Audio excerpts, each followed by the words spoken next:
What's up, everybody? Welcome to episode 150 of State of Wild, a regular YouTube video web series podcast thingy. My name is Meowth, and as usual, I'm joined by two good friends and co-host Roffle and Corbett.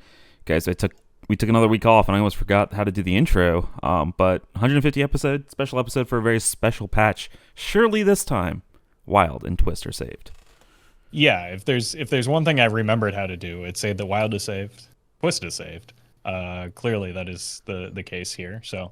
I'm sure we'll get right back into the swing of things soon. There's so many interesting changes to talk about, and yeah, looking forward to doing that.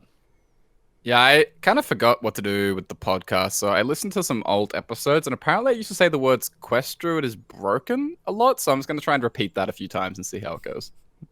We'll talk about the meta, but first, we have to talk about maybe the biggest, I don't even want to say maybe, definitely the biggest patch in Wild history in terms of Wild specific changes.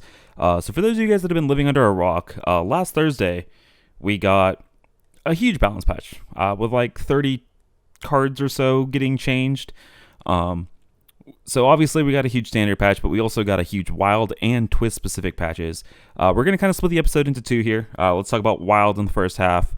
We'll take a short break, and then we'll talk about Twist in the second half. So before we start talking about the Wild changes, I think it is important to note the dev comments that they gave in this patch, because it'll help kind of calibrate our thinking about the nerfs and, calibrate expectations moving forward. And so let's talk about the Wild focus changes.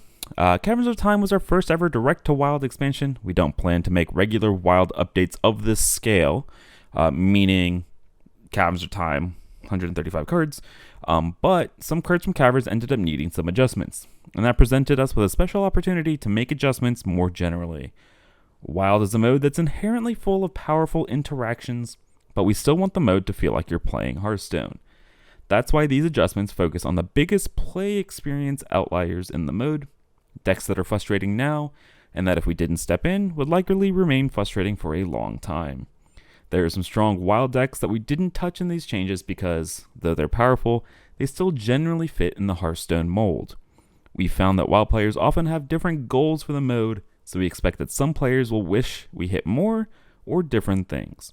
But we hope that these adjustments will make the mode more fun for more players overall. So before we dive into specifics, what's y'all's reaction to kind of the dev comments here? Well, I think I read that a little bit differently. I think the large changes that they were talking about weren't necessarily the Caverns of Time, but like this balance patch itself. So I think the message here is pretty clearly, sorry if you're disappointed that the deck you hate didn't get nerfed, but also don't expect this to be like the new MO for balancing Wild. This is kind of a unique and kind of unprecedented change for a fairly unprecedented situation. It wasn't just Caverns of Time changes that were being made here, but like the fact that they had to make changes as a result of Caverns of Time, I think kind of gave them an opening to make larger scale changes to Wild to hit some of the, I guess, more frustrating play pattern experiences within the format. And I think the message is that it's probably just going to be business as usual after this, and not to expect frequent patching of Wild, which I've already seen some clamoring for, okay, well, we got this, what's next? And it's like very clearly to preempt that type of discussion and set the clear expectation that this is not something to expect moving forward. But yeah, it's complicated because they, it's hard to put the genie back in the bottle, no matter what you do in a game mode. So like, the player base becomes used to whatever increase in, content or patch updates or anything like that. They get used to that increasing frequency. So like, nerfs in Hearthstone going for 3 weeks or a month, that used to be like lightning fast. Now it's like 3 days and people are already clamoring for nerfs because that's sometimes what we get now. And, that we're a very spoiled bunch, absolutely. And this patch for a lot of people spoiled, Wild players. Like this is something that hit a large number of decks that Bill complained about. It's the biggest patch, and it's hard to sort of go backwards from that, no matter what you do. So it's very natural, I think, that people are making suggestions or discussing what they want to hit next. But at the same time, yeah, it's a complicated issue, and we'll get into that. Some of the difficulties, I think, in trying to hit a patch like this, and what it means for the future. Yeah, we'll dive into it as well. But I know, Corby, you've used the analogy in the past of like, in order to make changes in the WoW format, it's definitely like a peeling back the layers and how many layers do you want to pull off. And I think as we go through these changes, I'm interested in y'all's opinions on that. But also, those of you guys that are listening, you guys also play WoW. You guys also have a voice in this, and it's interesting. I think people are never going to agree on this. How many layers to pull back, and do they need to keep going, or are we happy with where we're at now? So before we dive into the wild specific changes, I do want to touch on just a couple of standard cards that got touched that might impact wild decks. So first of all, we got Symphony of Sins, the Movement of Pride. So this is the one that draws the highest cost minion, reduces cost by 6, is now just drawing a random minion, lowering the frequency of you hitting your Sargeras, which I think makes it a lot worse, but a relevant change. You have the Hammer in Even Warrior, so the Craftsman Hammer, only giving you 3 armor instead of 4. I think you're definitely still playing this card in Even Warrior. And then last but not least, you had Sanitize. So this is the card we were hyped for, Even Warrior, getting in the mini set very quickly, going from 4 mana to 5, which means you can no longer play it in Even Warrior. Any notes on these cards before we hop into the wild specific changes here? Even Warrior is a good deck before Sanitize. Is a good deck after Sanitize. It'll probably remain a good deck after losing Sanitize. So it just kind of reverts back. I think it's probably maybe falling a little bit out of favor more as a result of the shakeup in the metagame rather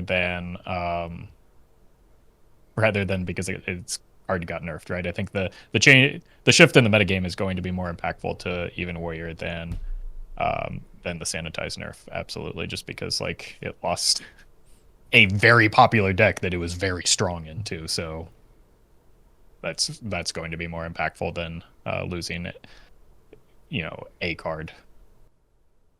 Yeah, I saw some really funny reactions to this. Where once the Sanitize nerf happened, I read people say something like, "Oh, now we have no good reason to be playing Even Warrior because, now the good cards are odd costed, and we don't even care about the hero power." And it's like, yeah, you kind of do care about the hero power, actually. It isn't an accident why Even Warrior was better before Sanitize popped up.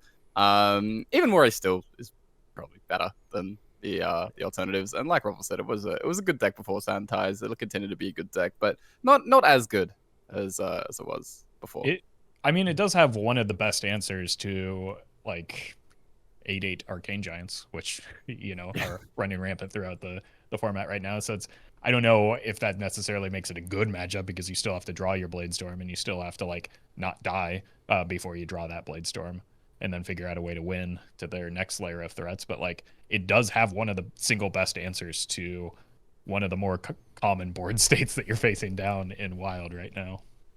All right, so let's move into the wild specific changes here. Let's start with Gadget Zan Auctioneer. And so this card was nerfed kind of for standard, and by nerf for standard, they rotated it out of standard, out of the core set, so it's no longer there.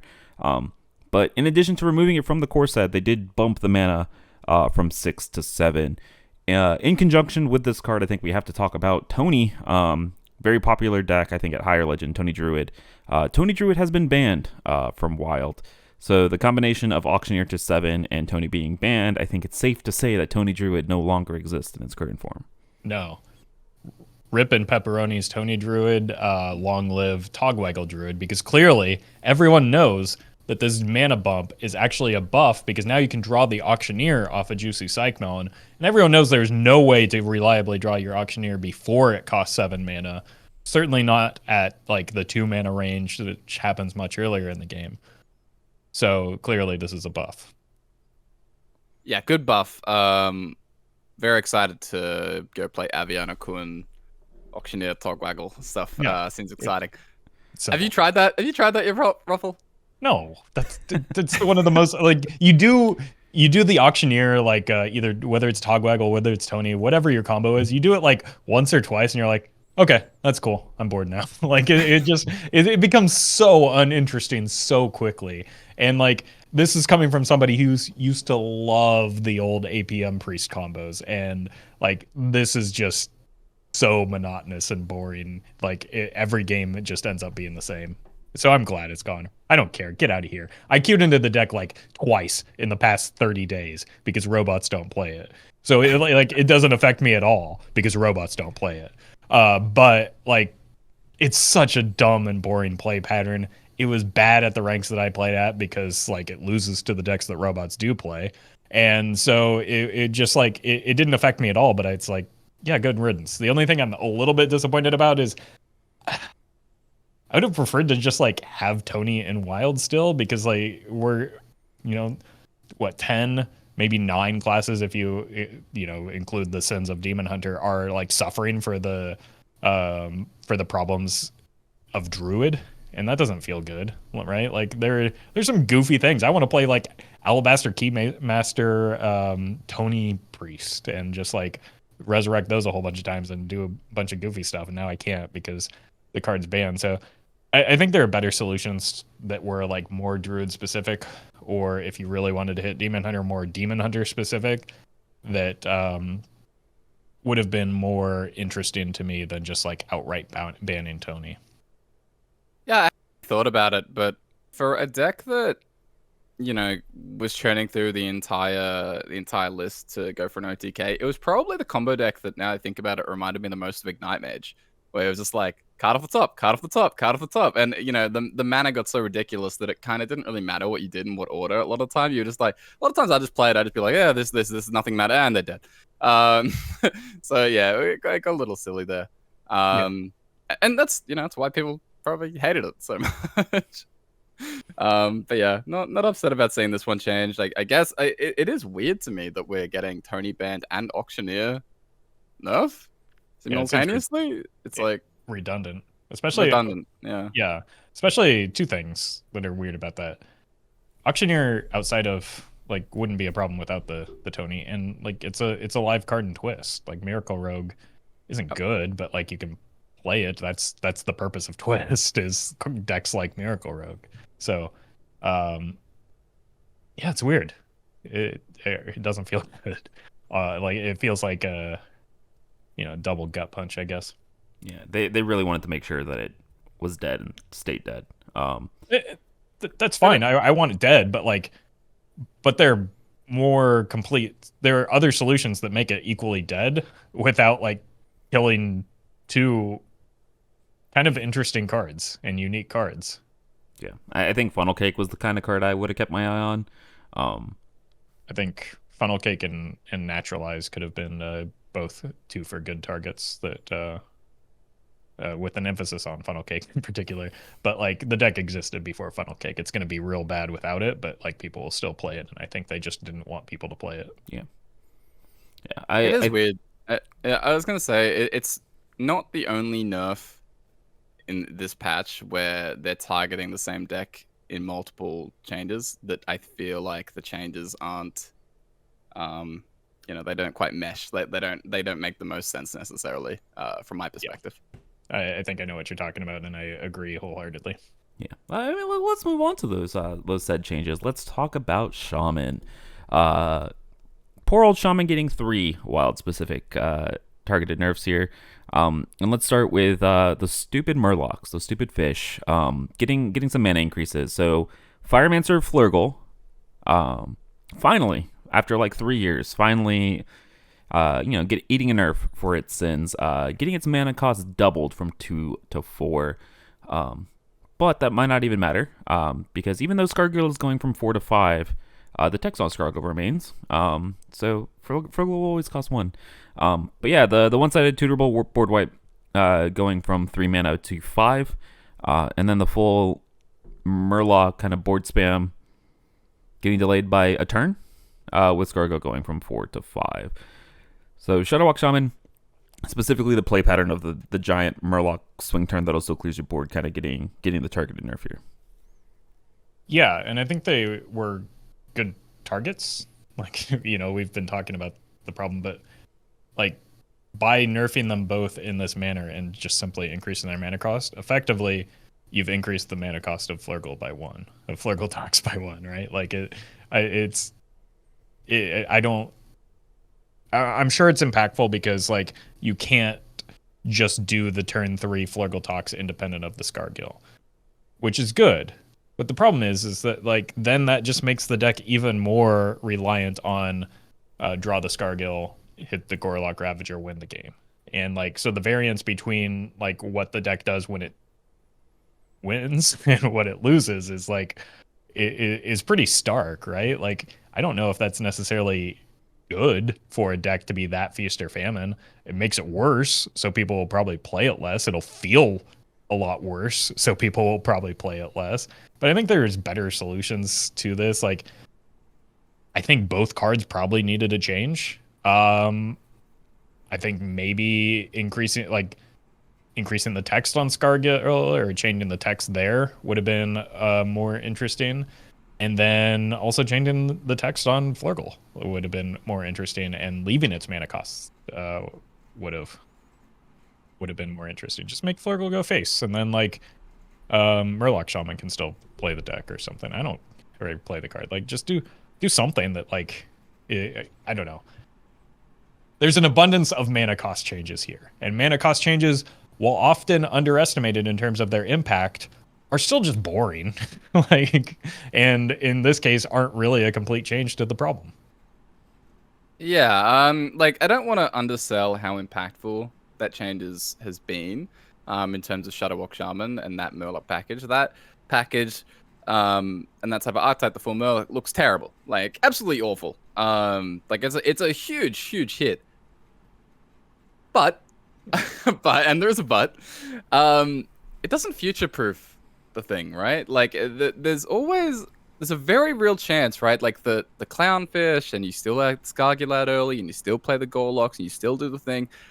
That package still exists. That board clear still exists. That full flood still exists, and it wouldn't shock me in the slightest if a year from now it's like, oh my god, this is the card that brings back the Shadowwalk Shaman with all the Murlocs that we used to play. Oh my god, I miss playing Flurgle Tox, and nostalgia starts kicking in real hard. But yeah, I think that's the issue, right? Is that I think that for me personally, you do a mana change on one of the cards and a text change on the other. Like you either bump Scargill up a mana and change Flurgle text, or you bump Flurgle up a mana and change Scargill's text, so that way they can't really work in the same deck the same way. So, yeah, like Scargill was like, let's say if it was like 4 mana 4/4, your Murloc cost 1 less or something. Like that's pretty harmless, and maybe you can play it in like an aggro Murloc deck or whatever. But yeah, so it's another change like the Tony Druid, where we're hitting two-sided changes on the same deck. The Tony Druid one was just like super harsh and it's killed it forever. This one is kind of the opposite problem, where I feel like it kind of leaves the door ajar a little bit. That said, I hate Flurgle Tox. I despise Flurgle Tox. I'm very happy that Flurgle Tox won't be happening on turn 3 anymore. Even if maybe it is the answer that we need right now. Yeah, I don't know if this like tinfoil hat is like the right word to use here, but it does feel like, because this was like the quote unquote emergency balance patch window that they have, where they, I guess it's not really an emergency if they're always doing changes like a week after content release. It does feel like a lot of the things were removal of words that were already there or number changes, and so I don't really know if they have the window to do reworks of cards. And I don't know how true that is. I don't know how much I'm projecting on the team there, but it feels like if we were going to get changes, the number changes were like the only things we were going to get. Right, but so I don't necessarily think that's true. Okay. And if it were, like, if we're only getting one of these balance patches maybe a year or, ever again, then like I'm willing to wait and make sure that it's done right. So I don't think that that's necessarily the hindrance here. Like I think that Wild players are really good at not getting balance. Well, maybe not all of them, but like we're well practiced in not getting balance patches, So we, we wait if that's the case. So I don't think it is. I think it's just the decision that was made. Yeah. Like I said, it might have been me projecting. It probably was. That being said, I also somebody who played like a lot of Wild just yesterday though, so I haven't gotten experienced a lot of the new format. I think Flurgle Talks at 5 mana probably is still good, probably still playable. I know it's not answering 32/32 Edwin's on turn 3 like we might need it to, but like if Sea Devil Gigafin's a playable combo at 4, I think this is playable at 5 because you also get the opportunity to tutor it, unlike in Warlock. And so I know people might be dismissing the whole package. I know it might not be looking the most impressive, but I do think it's probably still a very like necessary combo of cards that you have to be playing in your Shaman decks. It's really good. Like Flurgle Tox is still like quite a powerful thing that you can do. It's just the whole rest of everything kind of falls apart, and whether that means you have to go to more of like a ice fishing, just Flurgle Tox, like 2 or 3 Murloc package. Maybe that's like what you go do instead of the full thing. But yeah, one-sided ball wipes for 5 are actually pretty good, as we see in Twist or saw in Twist. Yeah. So you might have like people might still have the goggles of it being 3 mana, and they miss that, but it is still I think very powerful at 5. Speaking of 5, let's talk about the other Shaman change here. Look at that transition. Boom. Spirit of the Frog going from 3 mana to 5 mana. Speaking of wanting to get people to stop playing the deck like they did with Tony Druid, that's a whole lot of mana increase to Frog, something you can't really discount like you could the rest of the deck. Yeah, I think this was more of an attempt at future-proofing Frog. So like it's a little bit,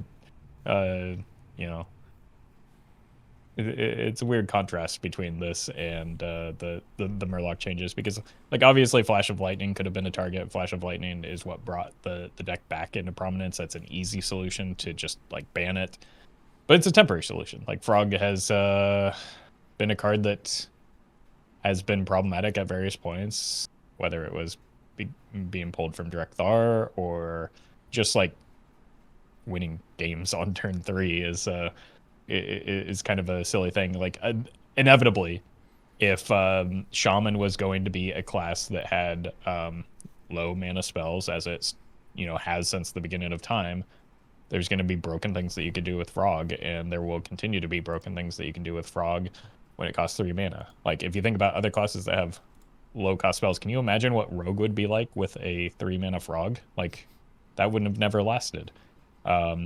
Eventually, like Shaman doesn't have the high density of powerful low cost spells that Rogue does, but eventually it just got the sheer raw number of low cost powerful spells that are enough to make a 30 card deck and win Hearthstone games. And Frog was enabling silly things, and it would continue to do so if it were left at 3 mana.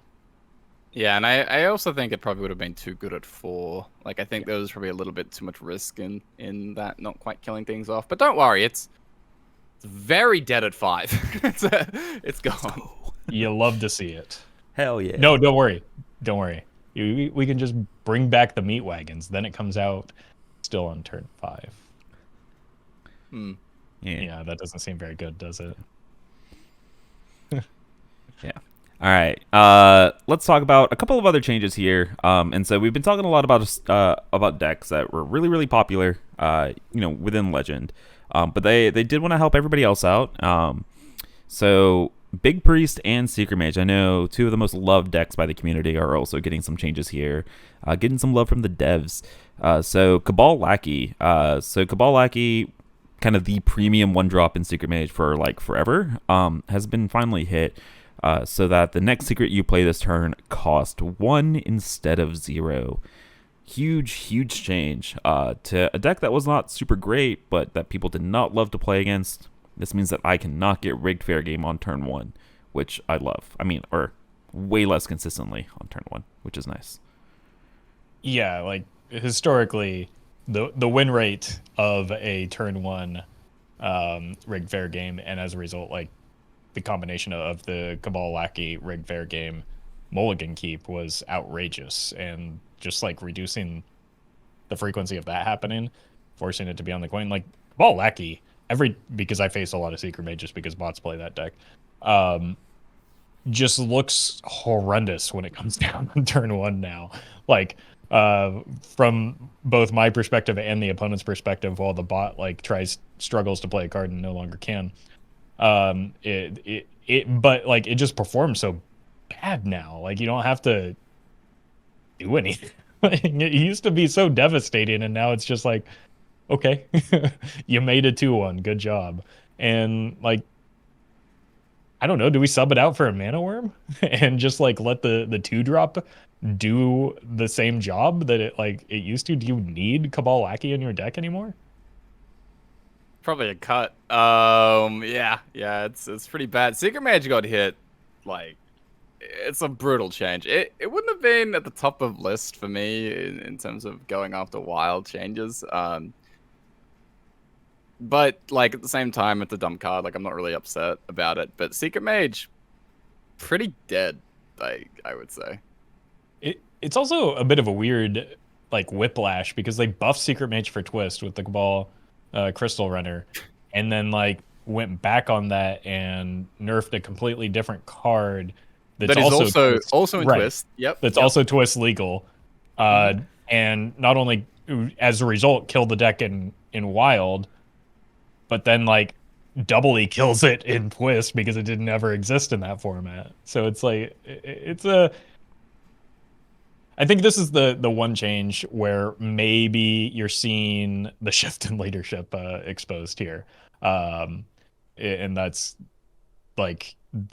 the only thing. I think that the rest of the changes are just the result of a different team working on it, with regard compared to the buffs, and I think that this is just like showcasing that. Yeah.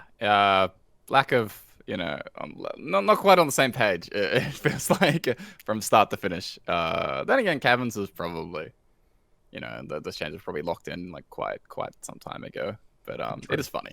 It is very funny saying this. I will also say, as somebody who has kind of like defended Secret Mage in the past, I understand that the deck is frustrating, and so like I'm okay with like the best card in this deck getting deleted and Secret Mage like not being good for like the large, more casual population of people that I know. Roffle, you can probably attest to this a lot harder because you interact with that community. I think they're pretty happy to see something like Secret Mage deleted. Yeah, and I think a couple things on that. First of all, Secret Mage got a pass a lot of times in terms of my perspective on should it be changed, because it kept decks like Frog Shaman and Tony Druid at bay. If we're removing those, I don't just delete the deck. I don't care. I don't need to face it anymore. But also, yeah, like it's a very unpopular deck in terms of the way it makes the opponents feel. And as a result, like people down ladder and maybe more casual players that just want to like have their singular Yogg not get in their 29 spell deck, not get objectioned or explosive ruined. That's me. I'm talking about me. Like feels really bad to queue into to Secret Mage. So like, yeah, it's understandable. And I think that there's this like very popular misconception, especially among highly engaged players, where you have to balance around the highest ranks of play and only the highest ranks of play. And like, yeah, you should balance the highest ranks of play, but like the highest ranks of play are your most engaged player base, so you want to keep them happy. But like lower ranks are your largest share of your player base, so you also need to keep them happy, and the only way that you can do that is by having sort of a dual focus to how you approach balance. You can't just balance around the highest level of plays or players and leave the people that are playing more casually just struggling. And that's why we saw this, and I think that's also why we saw the Big Priest nerf, and I think that's perfectly fine. I think it's also part of, like, it might not look like it, but I think it's a part of a perfectly cohesive, like, balanced philosophy. Yep, I agree.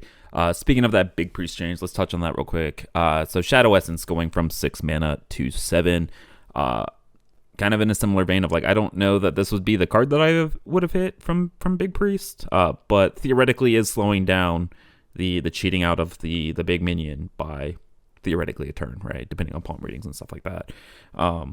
I'm very surprised that they didn't go after Illuminate, to be completely honest with you. But I guess this is like the wild specific card, easy to make the change to the iconic thing, slowing it down by a turn. Yeah, there are a number of things that you could do that weren't just adding a mana cost here. Something about the Illuminate Shadow Essence interaction was probably the thing that I would have gone after. And that didn't involve like just increasing the mana cost of either one. Like if you're gonna nerf Big Priest, I think there's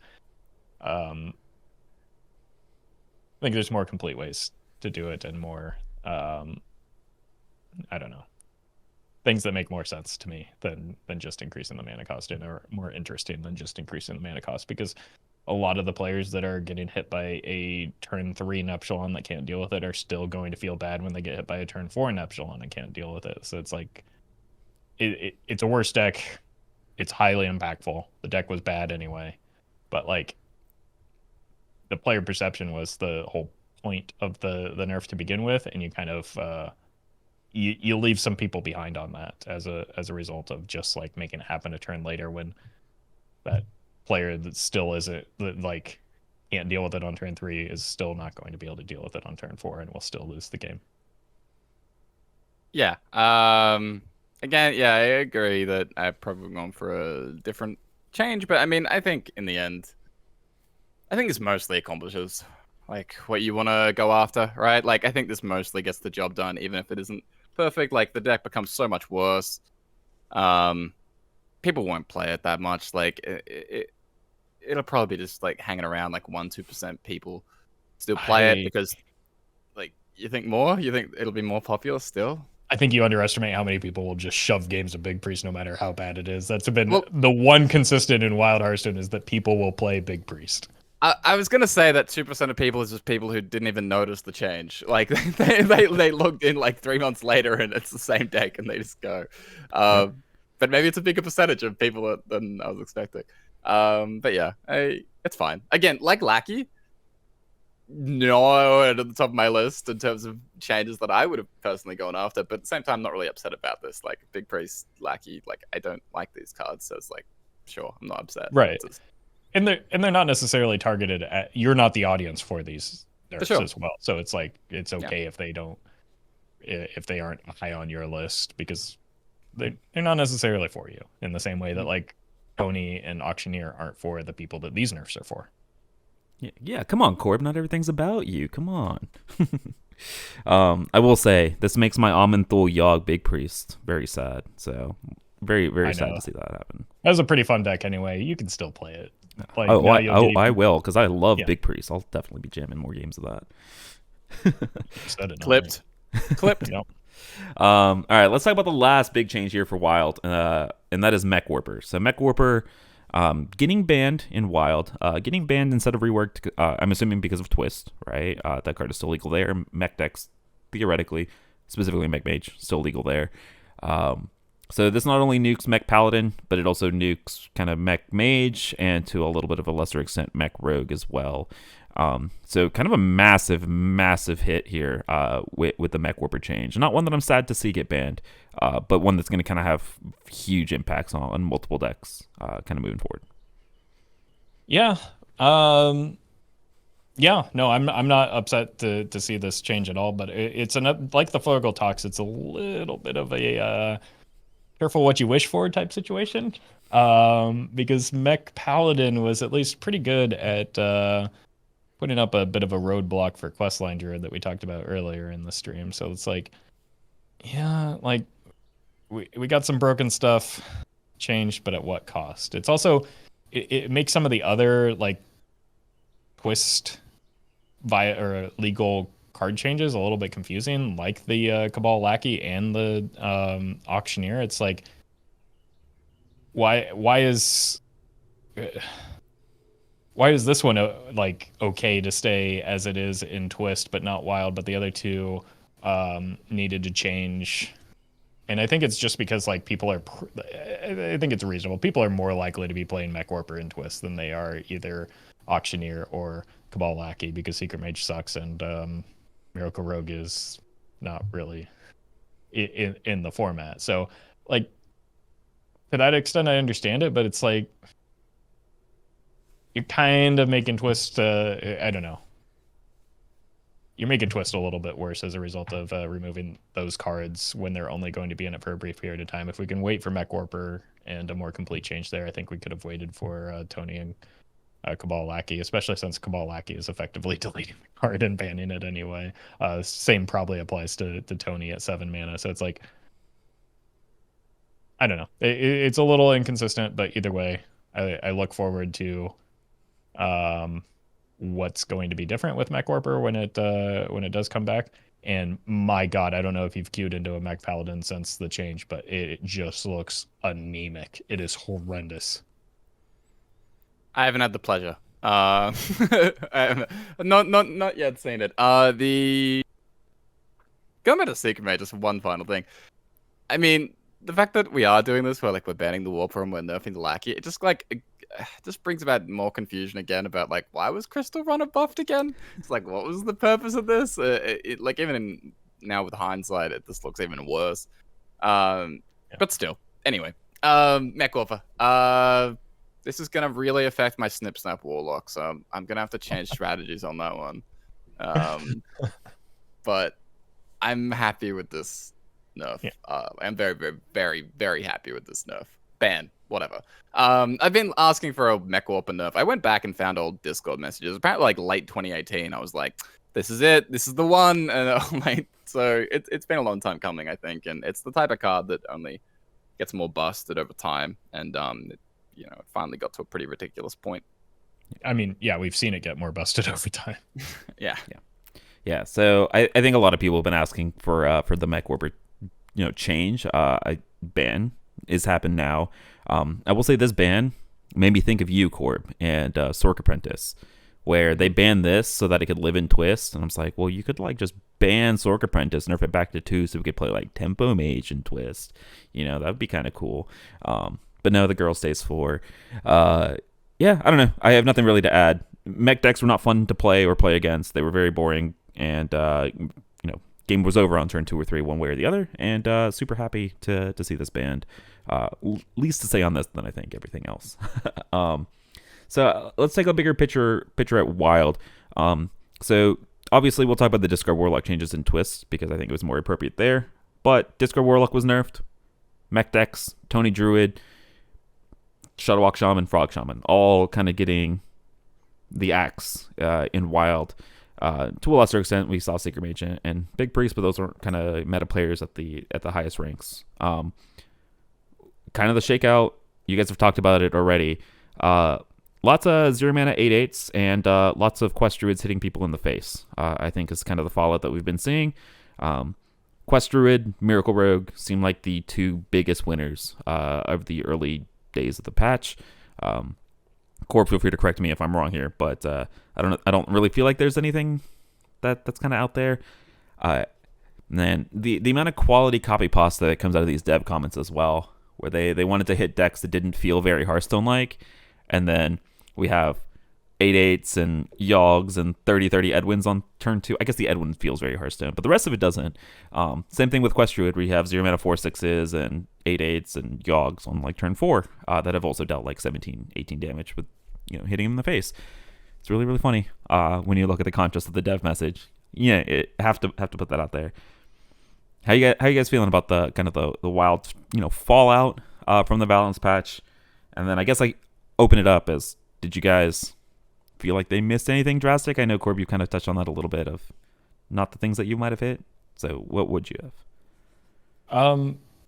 Okay, well, first and foremost, it does kind of feel like it might be a 3-deck format right now with Miracle Rogue, Questline Druid, and some Even Warrior still like treading water, at least in that world. But those are also some of the more obvious like responses to what the changes were. So like it makes sense that those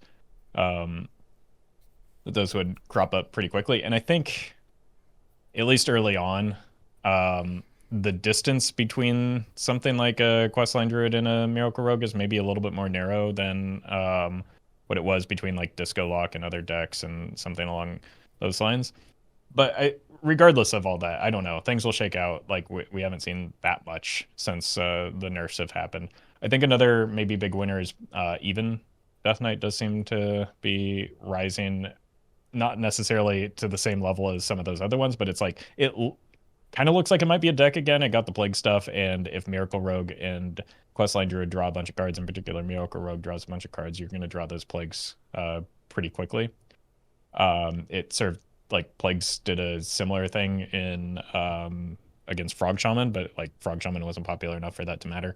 But even Triple Unholy can now run essentially all of the plague cards except the weapon, and so that seems interesting, something to keep an eye on. But again, all of that is like to say the larger point here that people should be getting out of this. It's very easy to look at a metagame and identify problems and say these need to change. So a lot of people, as soon as the patch notes got released, were really excited because like all of the, or at least most of the problematic things were being hit. And so Wild was going to be better because the things that they didn't like are now worse. But the consequences of large scale balance changes like this aren't just that the decks that get hit are now worse. It's that makes room for other decks that were previously being held down by things like a Flurgle Tox or, like a Tony Druid fast combo. Those decks, or even like a wide board of mechs, those decks can now like survive in this world. And in a format like Wild, there's a lot of broken things that don't see the light of day just because like it has a bad matchup spread into the metagame. Like this isn't the first time Questline Druid has been the best deck in the format. So it's no surprise that it came back. But like aside from that, like nobody can really predict what the second level consequences of nerfs are, and that's really difficult to predict. And I don't know. I personally think that Wild is probably in a better place than it was before. But some of that could be the novelty, and maybe I won't be feeling that in a few more weeks of dealing with this format if things like start to, become as dramatically polarized as they were before. And so I don't know. It's tough. Like how do you not only hit the appropriate targets but also correctly predict what the consequences of those targets are? And like you mentioned to Corb's point, like how many layers do you go? Like where do you stop? Again, like I talked about at the top of the show, people were already calling for nerfs less than a week after the first wave, and it's like, what? How far do you go? When will people be satisfied? The answer is never. When is it reasonable for us to expect them to step in, and when is it just like, again, seeking that novelty, which I would personally like. Yes, I would like maybe quarterly or with every expansion we get some balance changes, but that doesn't seem like what they have been saying and what they have been doing, so that's unreasonable for me to expect. So I don't know. Again, I feel like Wild is probably in a slightly better place, but there are still massive problems, and without like wide scale changes, I don't see how you can fix that. It's not a simple solution. Like you're gonna have to make, I don't know, 50 card changes, like close to. Like you have to, short of a just like massive overhaul of the Wild format, I do not know how you fix some of the problems that keep cropping up. Yeah, we're allowed to say this. It's not exactly a secret. Blizzard ask for feedback preemptively on changes. We're all good to say that. And when I had to give feedback or wanted to give feedback, I found it incredibly difficult. It seemed like maybe more than a lot of other people when they were giving nerf suggestions and stuff, I had a really tough time even giving like a single change. And it was so difficult to come up with both to tackle that core question of like, how many layers do I think we should do? How many layers do I think are realistic to do? What's it like doing it in one patch? Does it mean that there's another patch down the road? If I don't get something done right now, does that mean it's never done? What happens if a new mistake pops up because you're trying to make 12 changes at once? What happens if you don't hit something because you're only making 2 changes? And it's all this stuff, and it makes it so complicated when there are just these moving parts and people have different demands and expectations, and we are getting a patch unlike what we've seen before, because when you get changes in standard, you have all this historical context, right? You know what you're getting. We've had years of build up.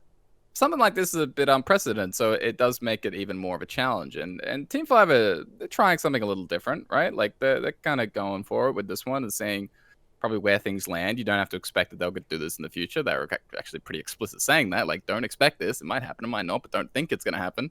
And they gave it a shot, like with this. Personally, the meta that's resulted isn't a shocker in the slightest, really. Like, you nerfed, most of the really good decks, and you just have to look down the tier list and say, oh, that one's okay, that one's not touched, that one's all right. Oh, okay, cool. And that's probably going to be the meta. And that's pretty much what happened. Like, Questline Druid was probably the best deck that wasn't hit. It was already looking, and they're probably like tier 2 with the inclusion of Yogg-Saron, maybe even borderline tier 1 before the patch. Not played very much because nobody ever plays Questline Druid, even if it's tier 0. And so, yeah, it's like the best deck in the format. Its win rate looks absurd. It looks absolutely disgusting. So, the Miracle Rogue stuff and Quest Druid together, we'll see how that would land in the future, because it seems quite likely that Yogg-Saron is a potential balance target, and those are the 2 decks in Wild that abuse Yogg-Saron the most, the best. So that part is also a little tricky, like a little complicated. But yeah, it's all tough. I think I don't usually like putting kind of a number on it, because then people, it either sounds ridiculous or it sounds not enough, or people want to know the exact things that I'm talking about. But I would say that they're probably about like 15. I think there are about 15 card changes that I think you go in and I would feel probably really satisfied with. That's like 15 additional changes, not just what we made. So I know Roffle's kind of making a face, and he's thinking 50. He's thinking it's more and more layers, and that's what I'm saying is that it is. There is no number. Like I think the number is probably bigger, but like there is no number that's going to satisfy everyone. For sure, yeah, and because everyone has different goals, and and we don't know. Like, that's a lot. We just don't know exactly. So for me, it's 15, but I could be completely off base. And it makes it really complicated. So I empathize with the devs. I think that the patch ultimately is better than where it was, but that's because the last meta was probably one of the worst things that has ever happened in Wild, and so the bar is literally in hell. Yeah. I wouldn't even say that's an exaggeration. So I do want to like kind of just focus the conversation on the whole how many layers do we pull back thing, right? So I know that I've like said kind of in the past of like, well, like the decks that they're hitting, right? They tend to be kind of similar in the play experiences that they hit. They never really nerf. I mean, if you want to argue, like, feel free. Like, we're kind of just spitballing here. You made a face. Go ahead. Oh no, I was gonna say, like, in this patch, I think there were inconsistencies in like what they did. But I think historically, I would agree with you what you're about to say. I think. Yeah. Well, so I think this patch was it's weird to me, right? The things that they did hit, like you mentioned, does that change precedent for what they're gonna hit in the future if they do change things, or are we just going to continue to see kind of the really fast, really powerful early combo, which is historically what we've kind of seen in the past, continue to get hit, and that this patch was very much an anomaly in terms of balance changes? I think from what I read in the dev comment, this is an unprecedented patch that is not meant to set like expectations for patches moving forward in any way. So, I guess personally, right, for you guys, how many more layers do you want them to keep we're kind of just spitballing. I'm off script. I don't really know where I'm going with this sort of thing. How many more layers should they be pulling back? Do you think that they keep going, or I don't know? Prior to this balance patch, I was kind of in the old core boat of, because we haven't been peeling back layers for 4 years. At that point, why not just let it all go and just like unnerf things like Drekthar and Sork Apprentice and Darkglare? But I mean, now that you've started peeling back the layers, now I kind of want to just keep going until we're back. I just don't know how far we should go. I am the complete opposite. I am fully corb pilled after this past patch, just because what this taught me is that like peeling back a layer just exposes another problem. It doesn't like get closer to a solution. It just exposes other problems. And there are again many problems in this format, and I don't know how many layers you could possibly go to get to a point where there aren't still just like rampant massive problems like we're seeing now. So I don't know. I don't know that we need to go further, because like I was there cheering for the loss of Florgal Tox, and now it's like, well, Florgal Tox did really do something, right, didn't it? Yeah. And like those bubble bot mech paladin boards, they kind of served a bit of a purpose, didn't they? And so like I'm a little bit hesitant to make large scale changes like this again after the results. So again, I don't even know, because you can't say you either go all in or you don't do anything, because again, there's no clear response to what all in is. How far do you go? Yeah, I guess I was talking personally, right? We don't know what the devs are going to do, right? They said not to expect things like this, but I'm saying like personally. So you're saying personally, you don't know that you would continue to peel off layers at this point. Yeah. No, I don't know, because I don't know what's underneath the next layer. Yeah, and I think this is why I struggled so much with feedback, because this resulting experience in this format is the exact fear that I had, right? This is my expectation. I was quite explicit about like talking about, yeah, this is probably going to lead to like a tier 0 quest druid meta, and that's what's happened. And that's kind of the fear, right? Is that you do this bounce patch that everyone's asking for. Whatever. A lot of people are asking for this type of change. And then they make the patch, and everyone goes, whoa, great patch. And then a week later, it's like, whoa, it's the exact same type of problems. And the complaints are happening still. Oh, wait, is the meta bad? Oh my god, it's horrible. Is it worse than before? And then it's just like, you end up in the same situation, because the thing is, like, you can't do the half measure, right? Like, you can actually, I think, like, if you have a really clear defined goal that's quite specific, you can really go after stuff in a way that feels objective and really gettable. For example, like, if you want to say, hi, we're going to take away every deck that summons multiple 8/8s as early as turn 4. You can do that. Like, you can like go through and nerf every one of the cards that like enables that. Like, it's pretty simple. But when you start adding in other types of changes and you know, thinking about like, does that necessarily make the best meta, just taking away that exact one type of play experience? No, maybe not. So yeah, like I think that, again, that number that I threw out there, like 15,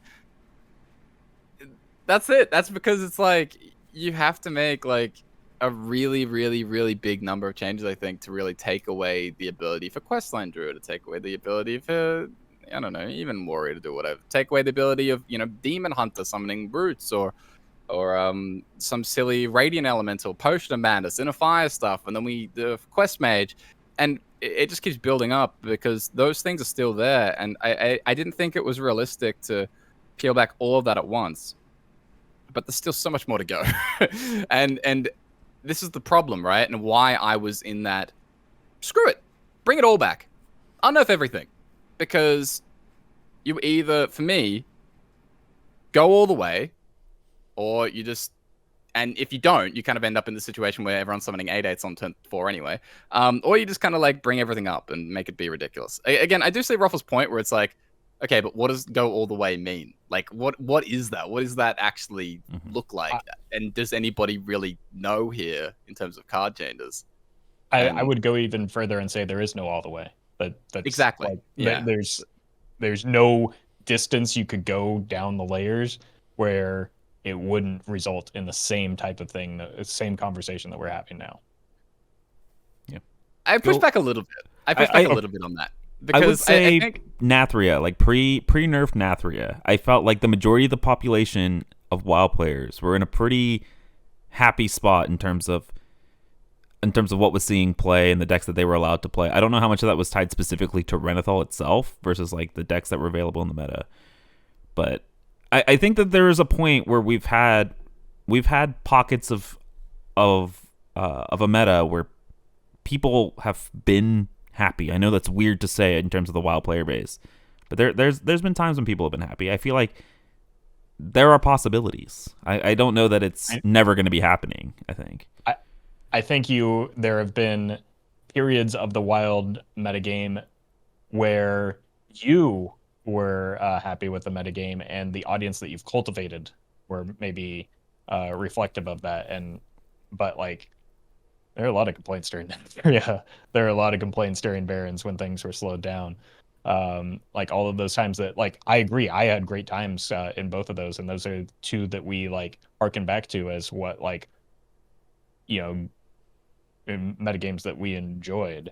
But I don't think that's universally true. Yeah, I guess that it really like circles back to the dev comment where we know that people are always going to wish that we hit more or hit different things, but you're trying to make the mode more fun for like most players overall, right? I think it's something like that from the dev comment. Yeah, I don't know how far you're supposed to go. I mean, kind of to kind of wrap things up, like, are you happy that they peeled back at least some of the layers here with this patch? Like, how happy are you that they did that? Are you happy that they opened this can of worms, that they made the balance patch to a meta that was not? I think, at least I know Corbett said this. I kind of agree with it. I was not having fun playing Wild. I thought the Wild meta kind of sucked. That's me being nice about it. Like, are you happy that they did this? Or are you kind of like scared that they opened this can of worms? You're kind of scared to see what might happen next, or things like that. Or they might see the reactions to this, but all right, we're never doing anything like that ever again.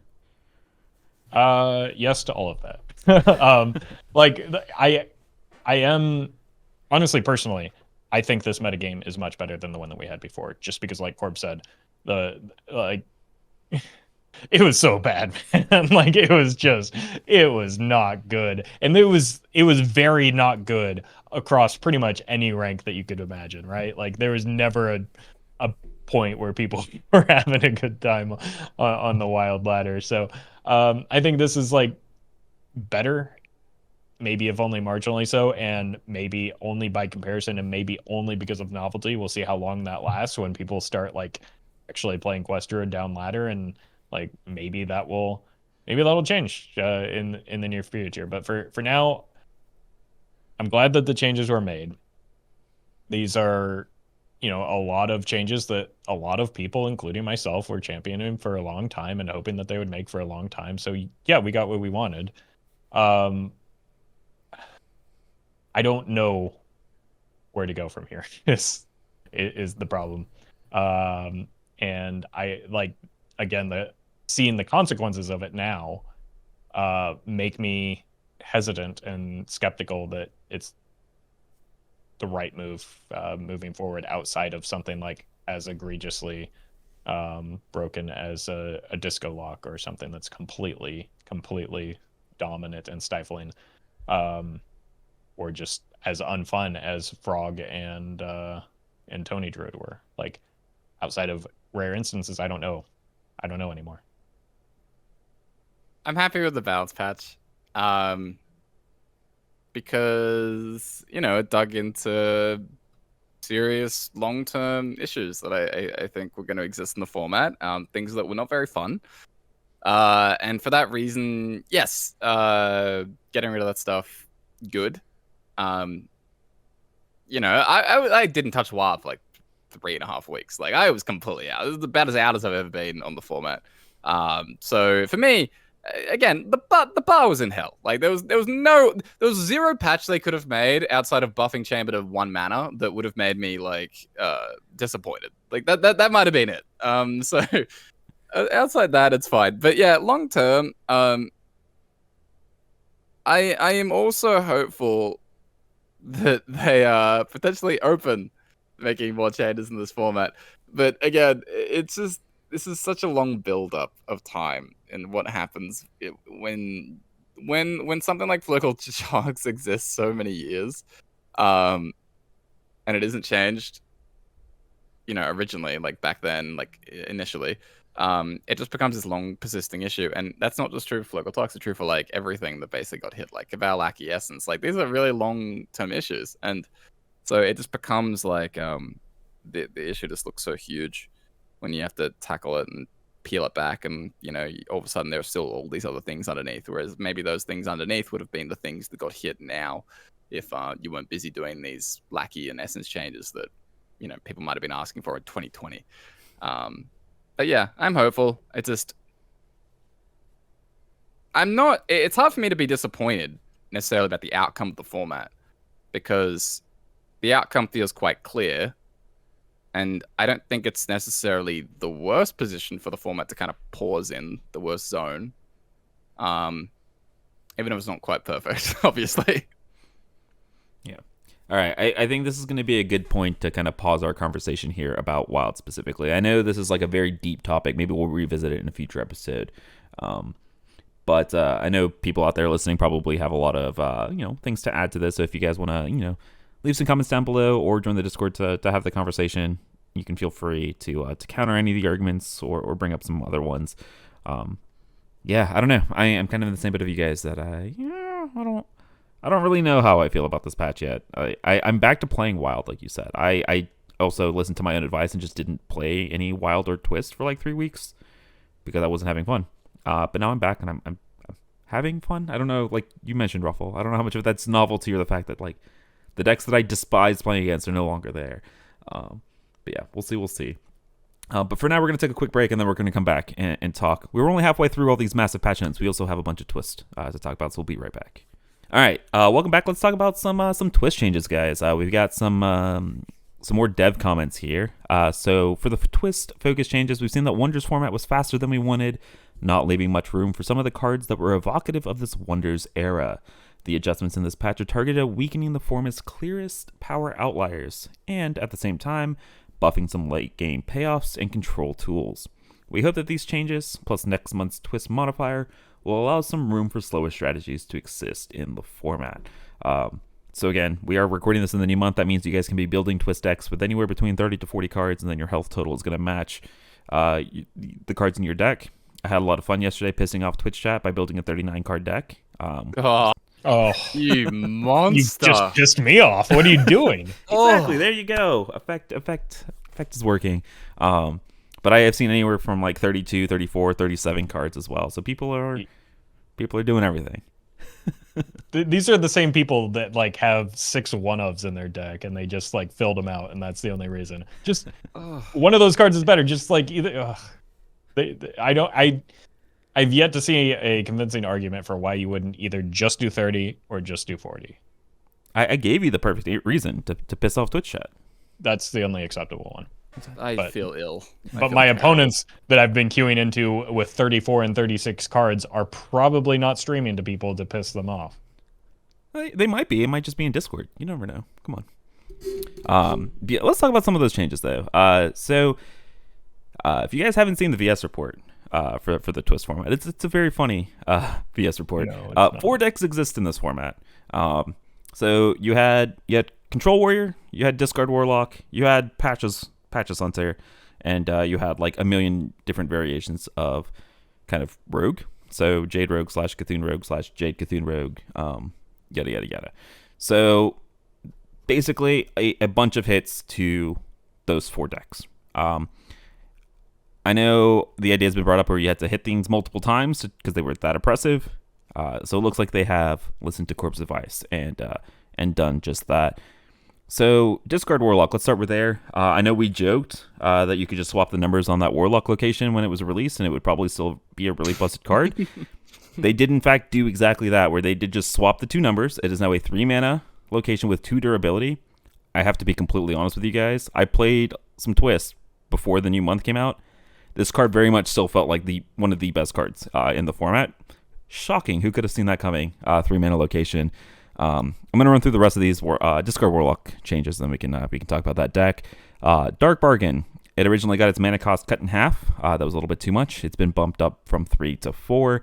And then Tiny Knight of Evil. They finally realized that change was kind of egregious, and they went back on it. Just kidding, kind of. It only gets +2/+1 now instead of +2/+2. Yeah. But yeah, Discard Warlock, still pretty good deck. These cards, I think, all very, very good still, even with all of those changes. In Twist, yes, those are all probably like it's probably one of the better decks in the format still. Like that's just how far ahead it was. I think everything that got nerfed is probably still a good deck, just because the distance between these 4 decks. Well, okay, one deck is probably not a good deck anymore. The distance between, especially the 3 popular decks and everything else in the field, was so massive that you could nerf like a handful of things in each of those decks and still they would see play. So yeah, Disco Lock probably fine. I think they hit some of the biggest offenders, obviously Chamber. Tiny Knight in Twist could really run away with games in a way that was unfun. Not a super strong card in Wild comparatively, from what I understand, but like still just like it was a big offender in creating non-games that were like really unfun and just like had things run away from you. And then Dark Bargain was massively overbuffed, and so like the tempo swings that you generated from that were pretty nutty in both formats, and it's probably still a very good card.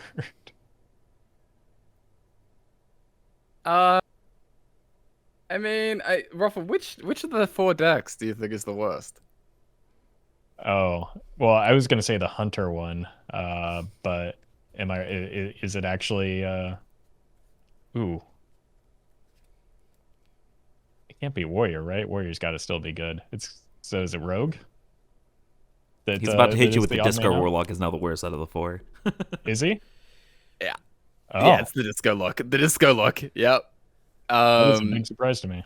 It seems like that's the one that has gotten hit the hardest, as far as I can tell. Well, some of that, like, and this is going to be true of the Hunter as well, but like that might be hard to differentiate between just like the health total and changing as well, because like it got kind of double nerfed by being a fairly aggressive deck with like people having 40 health now, but not everybody has 40 health, so I don't know how big of an impact that is. Yeah, the Warlock changes seem quite huge. We didn't really touch them for Wild, but it seems like in both formats they've been very, very brutal. It's kind of weird. It's not like Chamber's like a bad card or anything. Like it's still like good. It's just, I guess the combination of like all the nerfs at once is kind of this like, they probably had the most busted card that got nerfed the hardest. I guess it probably had the biggest drop down. And thank God for that, because yeah, God, that deck was frustrating to play against. So, yeah. I will say, Chamber does still feel kind of like an outlier, though. Even at 3 mana, 2 durability, like it seems like the best card in that deck. I don't know if we have the stats to kind of back that up, but it very much feels like the best card in Discard Warlock and the thing that you need the most. I gotta tell you, it massively overperformed in my Renounced Darkness deck today. 40 cards in all. It really made it easy to find that Renounced Darkness. 85% win rate, by the way.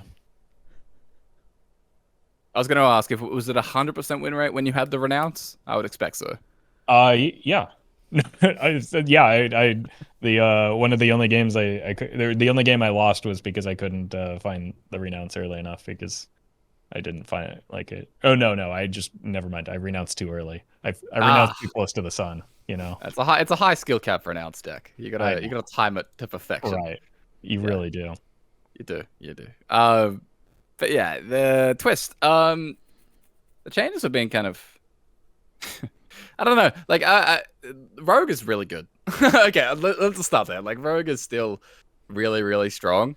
To the point where you do have to question, like, could it have been harsher? Like maybe it could have been even harsher. It doesn't seem like it's really a huge problem necessarily. Like it feels like as long as you're kind of okay with the idea of Jade Rogue being tier 1, which I guess is like an important question, right? Like, is it fine if Jade Rogue is still one of the best decks, or is it just a situation where you need to kill it off completely? Because do you want to talk about these nerfs first before we dive into is the Jade Rogue still too good? Oh, sure. Did we not do that? Whoopsie. Meowth, you wanna cook? I mean, let me just run through all of the changes and then we can just talk big picture, okay? Warrior, Blast from the Past from 3 to 4. Ivory Rook from a 4/4 to a 4/3. Jade Telegram from 3 mana to 4. Scarab Lord, the Gong going from a 2 durability Gong to a 1. Never really understood why that was 2 durability, but whatever. And then Blade of Cthulhu going from 6 to 7. And then Trial of the Jormungars in Patches Hunter going from 5 to 6. Not only delaying the busted turn by a turn, but also giving you one more turn to draw one of your patches. All right, Corb, continue. Go ahead. Jade Rogue. Yeah, with Jade Rogue. Like, I think there's actually a really good question of, like, were you supposed to just slaughter these decks? Because they got a month to shine in a way that was pretty weird, like, where they were the only decks in the format. And so usually I'm kind of just like, oh, maybe you just kind of want to, like, nudge the decks and keep things playable, give players options. But in this case, like, maybe just taking the sledgehammer and just bashing them would have been pretty acceptable. Damn, that's a violent picture. I didn't mean that, Arya. But maybe that was the best option. I think especially when we're talking about a rotating format like this too, where maybe we have another month after this of like the Wonders format. Like, do we want to risk not allowing 6 classes to play the game again? Right? Like, we already had a month where 6 classes did not get to play the game. I think it's riskier leaving these classes like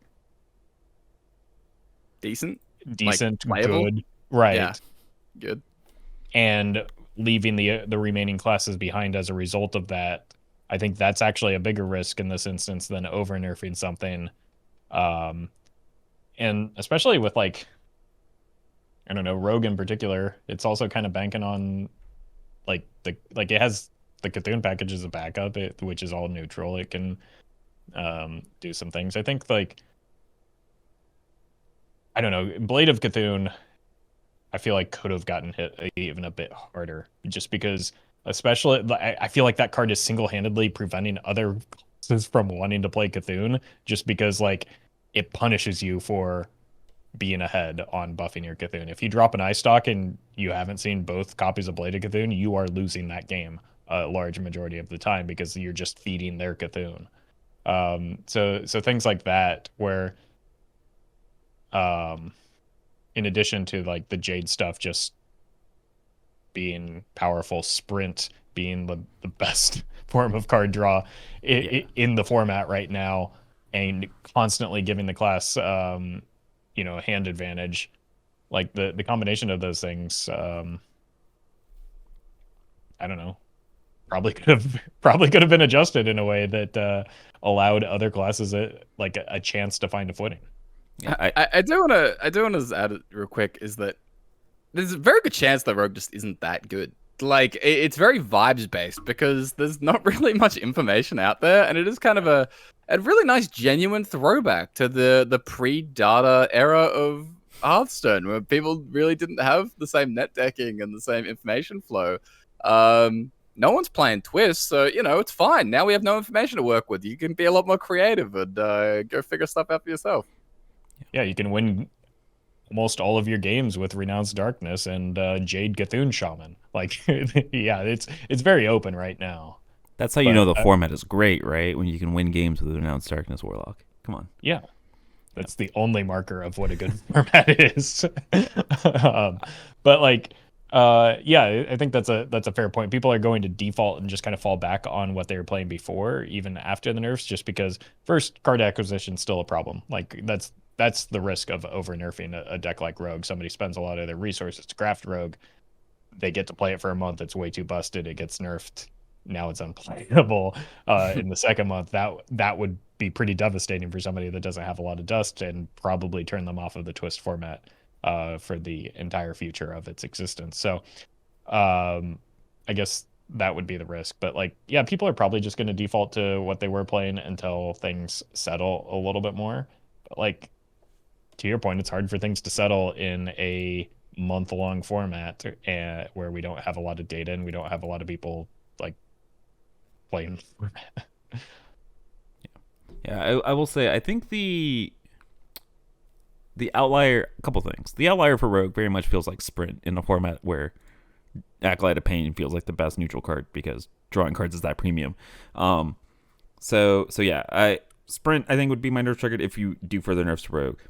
I think my bigger issue with kind of this whole Caverns of Time thing, and I've mentioned this on stream a couple times, so I'm interested in how you guys feel about this, where isn't it feels like the whole point of going back to this time was for a nostalgic feeling of Hearthstone, right? Kind of the good old days, and the good old archetypes where you get to see stuff like Secret Paladin or Freeze Mage and things like that. And it feels like for like a month, and who knows for how much further, the decks that have been dominating and been super popular are not very nostalgic decks at all, and they're the decks that kind of got defined by Caverns of Time in terms of like Discard Warlock, Jade Rogue, and things like that. Is that something that like you're okay with, don't mind, or things like that? Because it feels like those nostalgic decks like Reno Lock, Crusher Shaman, Secret Paladin. I've never seen anybody talking about those or playing those, and it feels very much like new cards kind of dominating the format. I think, yeah, I get what you're saying, but I think what we learned from Classic is that if we just rely purely on nostalgia, that burns out very quickly. But like, wasn't Classic like super popular for a month, right? And then it kind of died, and then like here, it's only around for a month anyways. Like, I feel like giving Classic a month was being quite generous. Okay, maybe. I remember people being really excited for like 2 or 3 weeks, and that's as long as these Twist formats are around for. So I don't know. I think it would fall off and bounce off people a lot quicker if we didn't have the modernization that we did. I think there's an argument that maybe they overextended in a few different places, and I would say that's a problem, but I don't think the effort itself is a problem. I think the execution and I think it's just I think no matter what, if there was as much distance between the good decks and everything else as there was in that in the first 30 days or whatever, people are gonna not enjoy the format very much, because like not having diversity is a bummer. Yeah, it's hard to figure out exactly what the issue is, I think, with Twist, because it's so easy to conflate it with the immense imbalance that we had, like the historical, laughable, once of a game ever imbalance. Like it was crazy. It's unlike anything we've seen. I actually think a lot of it's weird. The pushed cards from the new cards are definitely often the defining things going on in Twist. At the same time, they often make the game the most fun. Like the modern Hearthstone and cards that exist now are obviously built on lessons learned from years and years of design. And so is it a shocker if I like how some of these cards have felt? Like running out of cards and not being able to do anything and not being able to recover off board, like those are all hallmarks of old Hearthstone, and sometimes that can kind of suck a little bit. So there's definitely been like the idea of nostalgia and needing to see specific decks. I don't think I did need to see specific decks for this kind of era of Hearthstone. Like whether it's Jade Rogue, which didn't really exist, or this Control Warrior, which didn't really exist. I think that and I've mentioned this, I think, last time we talked about Twist, is that I think that these decks do generally kind of emulate the type of experience that you used to have. It's just the reason why they were the most fun and the most powerful at the same time is because they had these more modern tools. They didn't really run out of stuff as much, and they had these bigger power spikes that were good. So yeah, I don't think it's necessarily like a lack of going to exactly what we saw in the past. has been my issue with the format necessarily. Yeah, I just figured I'd bring it up because it does feel I don't know, abnormal, but Yeah, like I played Pirate Warrior for a few games, and I was like, this is hell, and I just well, was deleted it the hell deck. because it was just so much worse than everything else that was happening in the format, or it was just like No, you weren't drawing cards and so that was boring and it was not fun for you? yeah, it was more the latter. Like, I think I went positive. Like, this is after the nerfs happened. I think I went fine with it, and I just had a game where I'm just like top decking card, wait for lethal, top decking card, wait for lethal, top deck, and it just went on for like 5 turns. And I'm like, this is hell. Just get me out of this. Yeah, I don't know. Regardless, resulting meta from the balance Ooh, patch. How are ooh. we feeling about that? Yeah, I mean, like, it's so up in the air because people don't know, and I don't know, but things I'm Why gonna don't you throw know out there. everything, bro? Come on. Yeah, well, I know, it's so difficult. Things that I will throw out there that you should try. One, Roffle's Renounced Darkness Warlock. But if you don't have Renounce, other options that you could try, which are maybe not as good, but pretty good. Handbuff Paladin. Handbuff Paladin seems very cracked. Handbuff Paladin seems really good if you want to play that. So, that's a thing that didn't exist before the patch. So, Handbuff Paladin, neat. Handlock. A lot of hand going on. Handlock seems super good as well. So if you want to play like old school control warlock, you want to have that 40 cards molten giant. There's like a modern power swing that feels quite strong, and Jiraxis is really fun as well. So those are the two big recommendations I'd have as decks that people weren't really playing last month that could very well be like tier 1, the best decks in this version of Twist. Yeah, the reason I was winning games with Renounce Darkness Warlock is it basically just like all of the class spell cards from Handlock, and just like winning games by removing my opponent's stuff and then stabilizing enough to close it out with Renounce. Like, it's just like the Siphon at 4 is just kind of silly in this format, is a big part of it. It feels like with the control tools that Warlock has, you kind of have answers to what all of the best decks or all of the previous good decks were doing. And you just didn't really have much of a way to close out the game necessarily last month. But now you have Juramicus at 8 mana, which means you can hero power alongside him on 10, and it feels good. Dude, in Roffle's and Corb's excitement to talk about these things, we completely forgot about the buffs. I haven't talked about all of those things that Drax is bringing up. You're going to take blame for that one? Yeah. You guys have talked about Draxus to 8. Tyrion getting buffed from a 6/6 to an 8/8. Cenarian Hole, which is the Druid location, going from 2 mana to 1. Dragonfire going from 6 to 5, so that's the 5 damage to all minions except for dragons in Priest. I've seen a lot of Reno Priest the past like day and a half. 40 card Reno Priest, yet they always have Raza on 5. It's very confusing. Very jealous. Bronze Dragonite, so this is the card in Handbuff Paladin where it got buffed to have Taunt alongside the whole battle cry. If this has 5 or more attacks, I'm going to copy of it. And then Elemental Destruction. So I don't know if this is a buff or a nerf, but the overload getting reduced on Elemental Destruction from 5 to 2. And then Alec here, the Winds of Time. So this is the hero card. Just getting a slight nudge up on the armor that he gives. You guys have talked about the impact of Jiraxis. You guys aren't excited about any of these other cards? I guess the Handbuff Dragon, right? Yeah. The only ones that I've seen are I've played like 3 or 4 hours of Twist today. The only ones I saw were Jiraxis, and I played the Bronze Dragon Knight, and it can confirm it's pretty good. But I may or may not have renounced into it. And some buffs. But yeah, most of these aren't really changes like that are going to really see play. I think Dragonfire is maybe marginally better and could be like you were already running it in Reno Priest, and now you're just happier to run it. Yeah, I think Dragonfire is good. I don't know, like we've pushed Handlock and Handbuff with these, and they seem like impactful changes. So in that sense, yeah, big success.